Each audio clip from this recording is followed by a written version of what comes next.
भाद्रपद शुक्ल पक्षातील तृतीयेला हरतालिका व्रत किंवा हरतालिका म्हणून ओळखतो। तर यावेळी हरतालिका व्रत तुम्हाला 26 ऑगस्ट मंगळवार या दिवशी करायचे आहे। तर याची मांडणी पूजा तुम्ही घरच्या घरी कसे करावे, साध्या सोप्या पद्धतीने कसे करावे हे पाहणार आहोत। मनासारखा पती मिळण्यासाठी तसेच पतीच्या दीर्घायुष्यासाठी हे व्रत केले जाते।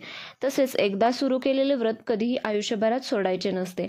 तर याची मांडणी कशी करावी यासाठी तुम्हाला साहित्य काय काय लागणार आहे, तर एक चौरंग, पांढरे वस्त्र, दिवा, तेल, खाऊचे पान, सुपारी, नाणे, तसेच फुले, हळकुंड, बदाम, खारीक, सुपारी, देवी सखीची पार्वतीची ओटी भरण्यासाठी ओटीचे साहित्य, 5 पत्री, त्यामध्ये दुर्वा, आघाडा, कनेर, कदंब, ब्राह्मी, बेल, अशोक, आवळी अशी 16 प्रकारची 5-5 पाने लागतात। तसेच शिवलिंगासाठी माती आणि सखी पार्वतीची मूर्ती।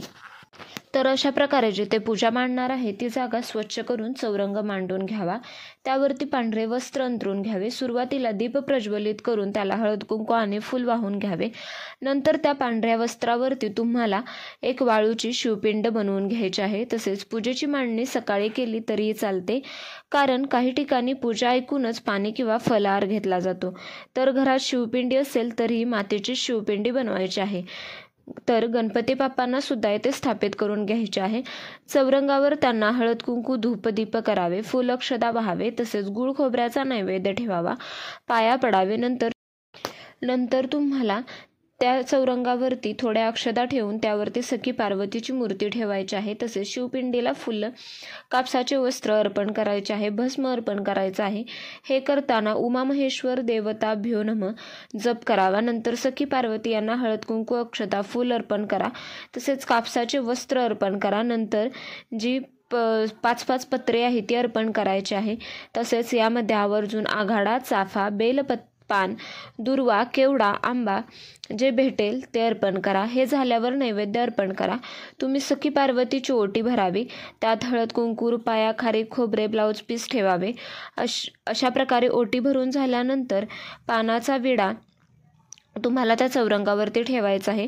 त्यामध्ये 1 पानाचा विडा, 2 पानांचे विडे किंवा 5 पानाचे विडे असे प्रत्येक ठिकाणी वेगवेगळे असतात। तुमच्याकडे जसे आहे पद्धत तसे ठेवावे।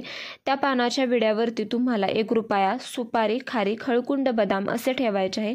त्यावरती हळद कुंकू व्हावे।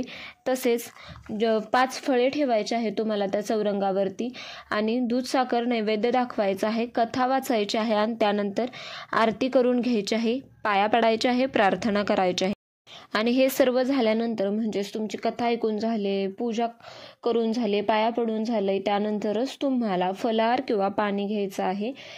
तर आपल्या मनासारखा जोडीदार भेटण्यासाठी आणि आपल्या पतीला दीर्घायुष्य लाभण्यासाठी जरूर हे हरतालिकेचं व्रत करावं। तर अशाच प्रकारच्या नवनवीन व्हिडिओसाठी तुम्ही चॅनलवर नवीन असाल तर प्लीज सबस्क्राईब करा। व्हिडिओ पाहिल्याबद्दल धन्यवाद। श्री स्वामी समर्थ।